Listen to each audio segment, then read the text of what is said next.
টানা দাবদাহে জনজীবন অতিষ্ঠ হয়ে পড়েছে। বেশ কয়েকদিন ধরে সারা দেশে দিনের তাপমাত্রা গড়ে 40 থেকে 42 ডিগ্রির মধ্যে বিরাজ করছে। এতে নাকাল রাজধানী সহ সারা দেশের মানুষ।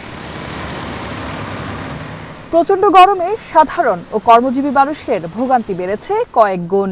কাজ না পেয়ে কমেছে খেটে খাওয়া মানুষের রোজগার। একটু শীতলতার ছোঁয়া পেতে ব্যাকুল সবাই। কাজ করতে খুব কষ্ট লাগে, কারণ রোদ বেশি। এই খ্যাপ তুললে গাড়ি নিয়ে যাওয়া যায় না। এমনি তো টিপ খুবই কম, খ্যাপ খুবই কম। গরমের জন্য অতিষ্ঠ হয়ে যাইতেছি। রাস্তাঘাটে প্যাসেঞ্জার নাই, খালি গাড়ি নিয়ে ঘোরাফেরা করতেছি, তেলের টাকা হয় না। বহুত সমস্যার ভিতরে আছি আমরা গরিব মানুষ।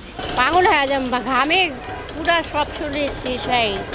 গরমে কোনো কাজ মাজ করতে পারতাছি না, রিক্সা চালালে কষ্ট হয়, এমনকি ভাড়াও কম পাই, মানে চলতে সমস্যা হয়ে যাইতেছে। এদিকে আবহাওয়া অফিস বলছে জারি থাকতে পারে হিট অ্যালার্ট।